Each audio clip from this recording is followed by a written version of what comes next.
रात अभी शुरू ही हुई थी कि जब बस ने मुझे बीच रास्ते में उतार दिया। जब तक मैं अपने आसपास देखकर ये एहसास कर पाता कि मैं गलत जगह उतर गया हूँ, तब तक बस निकल चुकी थी। मैंने सोचा कि सड़क के इस सुनसान हिस्से में ड्राइवर को अपनी गलती का एहसास होने और मेरे लिए वापस आने का मुझे इंतजार करना चाहिए। अब इस बात को कई घंटे बीत गए हैं, लेकिन बस ड्राइवर वापस नहीं आया। खैर, मेरा नाम नोआ है।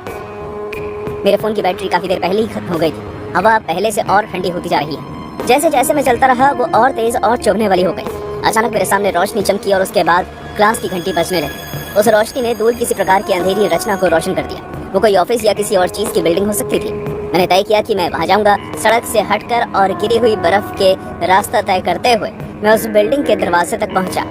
जैसे ही मैं उसके पास पहुंचा तो मुझे एहसास हुआ कि वो बिल्डिंग किसी ऑफिस की नहीं थी, बल्कि वो तो एक स्कूल था। खैर, मैंने आते हुए तो नहीं देखा था। वो खाली स्कूल जैसा लग रहा था। गंदगी से रास्ता बनाते हुए मैं दरवाजे तक पहुंचा जो खुला हुआ था। हैरानी की बात ये थी कि उस बिल्डिंग में अभी तक बिजली थी। हेलो, क्या कोई यहाँ है? मुझे ऐसा लगा जैसे मेरे पीछे कोई है, इसलिए मैंने फौरन मुड़कर देखा, लेकिन वहाँ कोई नहीं था। क्या बकवास! कौन हो तुम?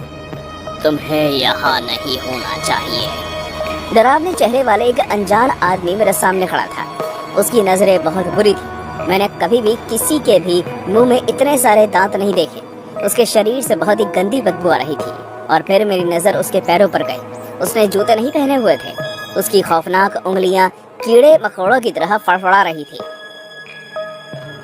तुम्हें यहाँ नहीं होना चाहिए। देखो, मैं भी चाहता हूँ, लेकिन बाहर तूफान आ रहा है और मैं रास्ता भटक गया हूँ। ठीक है, चुपचाप एक कोने में जाकर बैठ जाओ। उसने अचानक अपनी खाली कलाई की तरफ देखा, जैसे वो घड़ी में टाइम देख रहा हो, और फिर उसने मुझे गुस्से से देखा। मैं तुम्हारी वजह से क्लास के लिए लेट हो गया हूँ। क्लास? कौन सी क्लास? चुप रहो। मेरे स्टूडेंट्स कब से आए हुए हैं, उन्हें किसी और की आवाज सुनना नहीं पसंद। तो मेरा पाला एक पागल आदमी से पड़ा है। बहुत बढ़िया। मैंने उसे बाएं तरफ बनी हुई क्लास में जाते हुए देखा। Morning class. माफ करना, मैं लेट हो गया। आखिर ये पागल बात किससे कर रहा है? मैंने दबे हुए पांव से क्लास में झांक कर देखा और पाया कि वो आदमी बोर्ड पर कुछ लिख रहा था। उसके सामने टूटी हुई कुर्सियां और टेबल रखी हुई थी, जिन पर फटे हुए गुड्डे रखे हुए थे। हर एक अलग रंग और साइज का था। वो आदमी खिलौनों से बात करता रहा। वो हंसता, उन्हें डांटता जैसे कि वो असली बच्चे हों। मैंने सोचा कि मुझे यहाँ से निकल लेना चाहिए, लेकिन सिर्फ इसलिए क्योंकि वो बहुत डरावना था। फिर मुझे लगा कि ये भी कोई पागल बेघर आदमी होगा जिसने मेरी ही तरह इस खाली स्कूल में पढ़ा ली होगी, और शायद उसने आज कुछ ज्यादा ही पी ली है, जिस वजह से वो इस तरह का बर्ताव कर रहा है। उसे उसके हाल पर छोड़कर मैं कॉरिडोर के कोने में चलने लगा। आखिर में प्रिंसिपल का ऑफिस था। मैंने धक्का देकर दरवाजा खोला और दरवाजा खोलते ही बुरी तरह से उल्टी करने लगा। किसी चढ़ी हुई चीज की गंदी बदबू ने मेरे फेफड़े जला दिए। वो कमरा बच्चों के डायपर से भरा हुआ था। हाँ, इस्तेमाल किए हुए बच्चों के डायपर। मैं नहीं जानता कि वो सब इस कमरे में कैसे आए, लेकिन ये मुझे वापस हाईवे ले लेने के लिए, मनाने के लिए काफी था। मैं खांसते हुए पीछे मुड़ा और दरवाजे की तरफ भागने लगा कि अचानक वो आदमी अपनी क्लास से बाहर निकल गया और उसने मेरा कॉलर पकड़ लिया। उसने मुझे हवा में उठाया और मेरी आंखों में देखा। मैंने तुम्हें कहा था कि यहाँ से चले जाओ, तो तुम मेरे कमरे में क्यों गए? क्या तुम्हें नियम का पालन करने में कोई दिक्कत है? आखिर तुम्हारी परेशानी क्या है?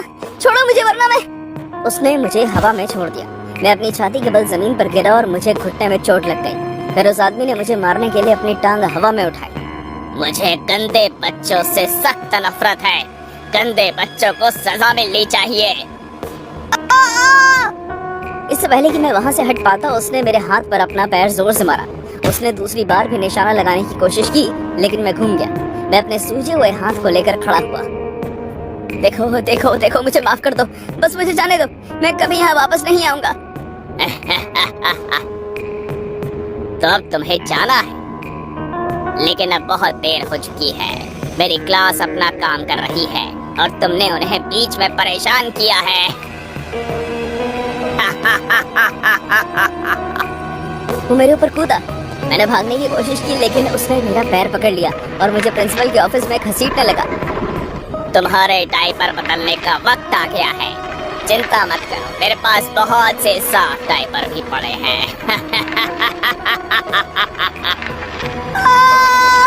नहीं, मुझे जाने दो, मुझे अकेला छोड़ दो। तभी क्लास की बेल दूसरी बार बजी।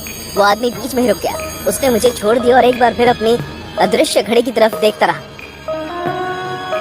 लंच ब्रेक खत्म हुआ, मुझे क्लास में वापस जाना चाहिए। वो ऐसे बर्ताव कर रहा था जैसे कुछ हुआ ही ना हो। उसने मुझे पूरी तरह नजरअंदाज कर दिया और उन खिलौनों को पढ़ाने वापस चला गया। मैं उठा और बिना एक भी पल जाया किए दरवाजे की तरफ भागकर बर्फीली सड़क पर चला गया। मैं मोटी बर्फ में भागते हुए ऐसे फिसल रहा था जैसे मैं कोई कैदी हूँ जो जेल तोड़कर भागा है। मैं गिरता रह गया, फिरता, उठता, फिर गिरता, लेकिन मैं रुका नहीं। जब मैं हाईवे पर पहुंचने वाला था तो मैंने किसी गाड़ी की हेडलाइट अपनी तरफ आते हुए देखी। जैसे ही लाइट्स और करीब आई तो मैंने देखा कि वो एक पिकअप ट्रक था। ड्राइवर ने गाड़ी रोकी और मुझे लिफ्ट दी। हे, तुम्हारी हालत तो काफी खराब लगती है। क्या हुआ तुम्हें बच्चे? प्लीज बस गाड़ी चलाइए, अभी इसी बात। ठीक है ठीक है ठीक है। जब हम उस खाली स्कूल से काफी दूर आ गए तब मैंने उस आदमी को सब कुछ बताया। उन्होंने मुझे अपने थर्मस में से गर्म कॉफी पिलाई और मुझे घर ले गए। मेरे घर वाले भी चिंता में थे। मेरे डैड ने ट्रक ड्राइवर का शुक्रिया किया और उन्हें मुझे घर तक सही सलामत छोड़ने के लिए कुछ इनाम दिया, लेकिन उन्होंने वो लेने से मना कर दिया और मुझे अगली बार के लिए सावधान रहने को कहा। अंदर जाने से पहले मैंने उनसे पूछा, उस खाली स्कूल में कौन रहता है? खैर, उस जगह पर कई समय से कोई नहीं रह रहा, लेकिन कुछ हफ्तों से लोग एक पागल आदमी को वहाँ देख रहे हैं जो रात में वहाँ रहता है। वो स्कूल में एक टीचर हुआ करता था, लेकिन एक दिन स्कूल में आग लग गई। कोई भी उस जगह से सही सलामत बाहर नहीं निकल पाया सिवाय उसके, यहाँ तक कि बच्चे भी नहीं। Oh my God! हाँ, लोग बताते हैं कि वो कितना अजीब है। कई लोगों ने तो उसे कब्रिस्तान से मरे हुए बच्चों के खिलौने चुराते हुए भी देखा था। बेहतर होगा अगर तुम उस जगह से दूर ही रहो। मैं अगले दिन सुबह उस जगह वापस गया, लेकिन आश्चर्य की बात यह है कि मुझे दरवाजा बंद मिला। मैंने उस जगह की खोज की, लेकिन मुझे वो आदमी कहीं नहीं दिखा।